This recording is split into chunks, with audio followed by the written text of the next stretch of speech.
ശബരിമലയിൽ PS പ്രശാന്തിന്റെ കാലത്തെ സ്വർണം പൂശലിൽ വിജിലൻസ് അന്വേഷണത്തിന് ശുപാർശ.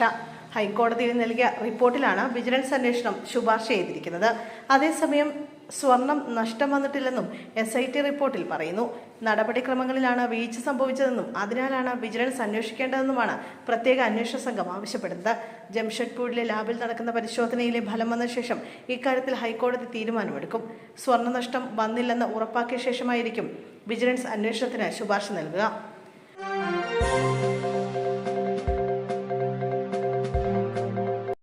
വകുപ്പ് വിഭജനം. സഹകരണ വകുപ്പ് ആവശ്യപ്പെട്ട് ലിജുവും റോജിയും. വകുപ്പ് വിഭജനം സംബന്ധിച്ച് ലീഗിൽ അനിശ്ചിതത്വം തുടരുന്നു.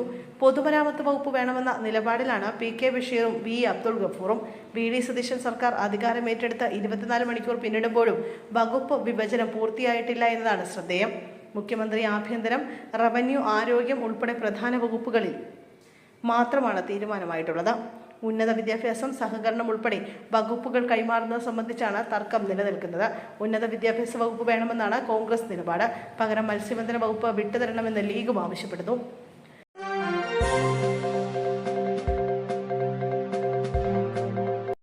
സ്കൂൾ തുറക്കാൻ ദിവസങ്ങൾ മാത്രം. പുസ്തകങ്ങളുടെ അച്ചടി ഇനിയും പൂർത്തിയായില്ല. പുസ്തകങ്ങൾ മുഴുവൻ അച്ചടിച്ച് ജില്ലാ ഡിപ്പോകളിൽ എത്തിച്ചിട്ടുണ്ടെന്നാണ് മുൻ സർക്കാർ സ്ഥാനമൊഴിയുന്നതിന് മുമ്പ് അറിയിച്ചിരുന്നത്. ഈ സമയത്ത് 20% ബുക്കുകൾ മാത്രമാണ് അച്ചടി പൂർത്തീകരിച്ചിരുന്നതെന്നാണ് KBPS staff and workers president Ibrahim പറയുന്നത്. നിലവിൽ 80% പുസ്തകങ്ങളാണ് അച്ചടി പൂർത്തീകരിച്ചിട്ടുള്ളത്. പുസ്തകങ്ങളുടെ ബൈൻഡിംഗ് പൂർത്തീകരിക്കാൻ 45 ദിവസം വേണം.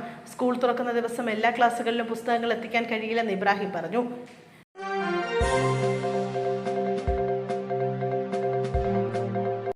മലപ്പുറത്ത് വീണ്ടും CPIM വിമതപ്പോര് മുറുകുന്നു. തളിപ്പറമ്പിൽ CPIMനെ അട്ടിമറിച്ച് വിജയം നേടിയ TK ഗോവിന്ദന്റെ ഭാര്യയുടെ ചിത്രം കണ്ണൂർ മലപ്പട്ടം പഞ്ചായത്ത് ഓഫീസർ ചുമരിൽ നിന്ന് നീക്കി. 2021-24 കാലയളവിലെ ഭരണസമിതിയുടെ വികസന പ്രവർത്തനങ്ങളുടെ ഡോക്യുമെന്റേഷനാണ് മാറ്റിയത്. 2020-25 കാലഘട്ടത്തിൽ KP രമണിയായിരുന്നു പഞ്ചായത്ത് പ്രസിഡന്റ്. ചുമരിലൊട്ടിച്ച 100ഓളം ചിത്രങ്ങളാണ് നീക്കിയത്. TK ഗോവിന്ദന്റെ പ്രചാരണ പരിപാടിയിൽ പങ്കെടുത്തുന്ന കാരണത്താൽ രമണിയെ CPIMൽ നിന്ന് പുറത്താക്കിയിരുന്നു. എന്നാൽ ചിത്രങ്ങൾ നീക്കം ചെയ്തിട്ടില്ലെന്ന് പഞ്ചായത്ത് അധികൃതർ വ്യക്തമാക്കുന്നു.